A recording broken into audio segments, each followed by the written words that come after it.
तेरी पूरी लाइफ बड़ी बड़ी बातें, बड़े बड़े सपने। तू काम तो बड़े जोशों से चालू करता है, पर उस काम को बीच में ही छोड़ देता है। तू उस रिजेक्शन को पाने के लिए खुद ही उस आग में कूद जाता है और उस रिजेक्शन को पा लेता है। क्योंकि तो तेरे जिंदगी में, हम सबके जिंदगी में उतार चढ़ाव तो जरूर है। क्योंकि आज के जनरेशन में सोशल मीडिया इतनी ज़्यादा पावरफुल हो गई है कि इसमें लोग सिर्फ अच्छे अच्छे देखना पसंद कर रहे हैं, सिर्फ अच्छे अच्छे चीज़ पोस्ट करना पसंद कर रहे हैं। ये नहीं सोच रहे हैं कि हमें कुछ अच्छा करना चाहिए। इसी सोशल मीडिया से हम बहुत कुछ पा सकते हैं। आप खुद देख रहे हो कि आजकल सोशल मीडिया से ही बहुत ऐसे इंसान हैं जो बहुत कुछ हासिल कर रहे हैं। पर हम या तुम क्या कर रहे हो? हम एक सपने को लेके चलते हैं और जोशों के साथ उस काम को चालू करते हैं। 2 दिन 3 दिन काम किया और फिर छोड़ दिया। फिर सोचने लगे कल ये करेंगे, देख लेते हैं कि हाँ यार वो बंदा इस चीज़ में सक्सेस है, फिर उस काम को हम उठा लेते हैं। फिर वो काम जोशों से चालू किया और करते करते फिर उसमें भी थक गए, कहे यार इसमें भी सफलता नहीं मिल रही है, इसको भी छोड़ दिया। फिर दूसरा काम चालू किया, उसको देख के बोला यार ये इसमें सक्सेस है, क्यों ना इसी को किया जाए। फिर उस काम को जोशों के साथ चालू किया और छोड़ दिया। भाड़ में गया तू यार, भाड़ में गई तेरी जिंदगी। तू सीधा क्यों नहीं कहता तू अपने लाइफ से हार गया है? तू कभी नहीं कर सकता यार। तू उनको देख के भी नहीं सीख रहा है कि वो कर कैसे रहे हैं, वो सक्सेस कैसे हो रहे हैं। उनसे एक बार पूछ तो सही, या फिर सिर्फ देख के हो जाएगा? कभी नहीं होगा। ऐसे में एक छोटी सी कहानी सुनाने जा रहा हूँ। एक पेट्रोल पंप पे एक लड़का पेट्रोल देता रहता था। तो एक बहुत बेंच कार, मतलब अच्छी ब्लैक कलर की आती है और वहाँ पे पेट्रोल डालने के लिए खड़ी हो जाती है। उसमें से उस कार का मालिक निकलता है और लड़का जो होता है ना, पेट्रोल पंप पे खड़ा रहता है, जो पेट्रोल डालता है, वो उसका ड्रीम कार था। वो उसका क्या था? ड्रीम कार था। वो उस बोलता था सर ये मेरा ड्रीम कार है। और जब वो पेट्रोल डाल रहा है तो उसको खूब अच्छी तरह से देख रहा है। तो कार का मालिक पूछता है कि हाँ बेटा क्या हुआ? सर ये मेरा ड्रीम कार है, लड़का बोलता है। कार का मालिक अपने पॉकेट में से अपना इनविटिंग कार्ड देता है और विजिटिंग कार्ड देकर वो चला जाता है। और ये सोचता है कि यार इसने जो मेरे को दिया ये क्या सही होगा? फ्रॉड तो नहीं होगा? मेरे साथ ये तो नहीं कर देगा, वो तो नहीं कर देगा? ये सब सोच के वो लड़का कार्ड को डस्टबिन में फेंक देता है और फिर अपने काम में लग जाता है। फिर 3 साल बाद एक और वैसी ही सेम कलर की मर्सिडीज ब्लैक कार आती है और उसमें से एक बंदा निकल के और पेट्रोल डालने के लिए बोलता है।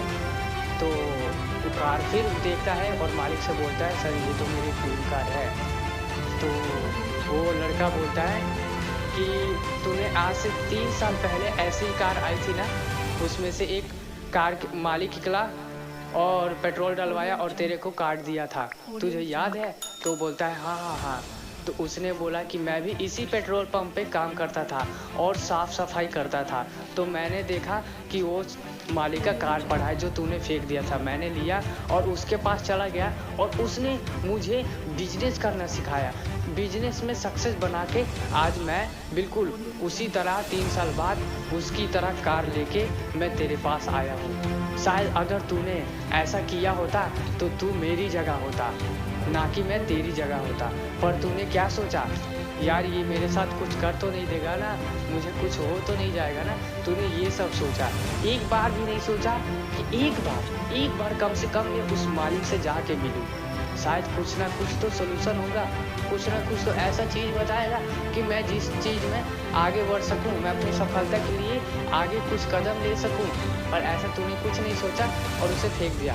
पर मैंने उस कार्ड को लिया और सीधा बिना कुछ सोचे, बिना समय गवाए उस मालिक के पास चल गया और देख आज मैं कितना बड़ा आदमी बन चुका हूँ। मेरे पास भी मेरी सपनों की कार है। बस क्या होता है, वो फिर सोचने लगता है और अपने आप को कोसता है और भगवान को भी कोसता है कि भगवान मैंने क्या किया। यार भगवान क्या अपना टाइम निकाल के तेरे को खुद बताने आएगा कि हाँ तेरे को अपने सपने को कैसे पूरा करना है? वो क्या आइडिया देने आएंगे अलग से तेरे को? कभी नहीं आएंगे। वो तो अपना काम करके चले गए, उन्होंने जो लिख दिया है वैसे ही हो रहा है, पर उनका लिखा तो खुद भी बदल सकता है। कहते हैं ना, बिल गेट्स खुद कहते हैं कि तुम्हारी तकदीर तुम्हारे हाथ की लकीरों पे नहीं, तुम्हारे खुद अपने हाथ की मुट्ठी में है। तुम चाहो तो अपने हाथ की लकीर को खुद बदल सकते हो, दूसरा कोई बदलने नहीं आ रहा है। तुम चाहो तो उस चीज को पा सकते हो, उस सफलता को पा सकते हो जो तुम चाहते हो, पर तुम पाना नहीं चाहते हो। मैंने बताया नहीं कि तुम सोचने लगते हो। हमारे पास अगर कोई अपॉर्चुनिटी आ गई ना तो क्या सोचने लगते हैं, यार ये फ्रॉड होगा, इसके साथ काम करूंगा तो कहीं मेरे को फंसा तो नहीं देगा, मेरे साथ ये तो नहीं कर देगा, वो तो नहीं कर देगा। पर ये सब आप तो सोचते नहीं हो कि एक बार कम से कम उस चीज में शामिल होके उसके बारे में जाने, आखिर में उसमें काम कैसे होता है। इस चीज को हम सोचते नहीं है, इस चीज को देखते नहीं है। और ध्यान से मैं ये भी बात बता दूं कि हर बंदा रिजेक्ट क्यों होता है, सिर्फ इसी बातों के लिए कि वो सोचने लगता है और यही सोच में वो क्या होता है, फिर उसी रास्ते पे चल जाता है, उसी कंफर्ट जोन में चला जाता है जिसमें वो रहता है, उससे बाहर ही नहीं निकलना चाहता। यार तुम अगर बाहर नहीं निकलोगे तो मैं क्या बोला, भगवान खुद आएंगे तुम्हें उस चीज को सिखाने के लिए, कभी भी नहीं आएंगे। बेटा ये दुनिया चल रही है तो सिर्फ क्या, जो मेहनत कर रहा है ना वही आगे बढ़ रहा है, और तुम कुछ नहीं कर रहे तो कैसे आगे बढ़ोगे? तुम भगवान को कोसोगे? भगवान कुछ नहीं करने वाले, तुम्हारे लिए अलग से टाइम लेके नहीं आने वाले हैं। तो तुम्हें खुद अब सोचना है, डिसाइड करना है कि हम क्या करें। और ये सोशल डिजिटल इंडिया है, ठीक है, इसमें तो आप कुछ भी कर सकते हो। इस समय बहुत पावरफुल चीज हो गया ये, इससे आप कुछ भी पा सकते हो।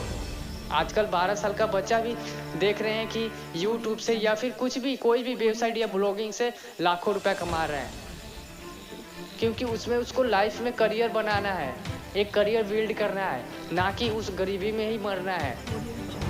उसे एक अच्छी लाइफ स्टाइल, एक लग्जरियस लाइफ स्टाइल चाहिए, जिसके लिए वो रात दिन मेहनत कर रहा है। तुम भी करो यार, उसी तरह करो और तुम देखना जरूर वो सफलता तुम्हें हासिल होगी। तुम सिर्फ अपने दिमाग में एक चीज बैठा लो कि मुझे उस चीज को पाना है, उस चीज को पाना है तो पाना है। सिर्फ ये चीज बैठा के देखो, जस्ट इमेजिन। तुम अपने कार को इमेजिन करके देखो और लग जाओ अपने काम पे। मैं 100% गारंटी देता हूँ तुम अपने मकसद में जरूर कामयाब होगे।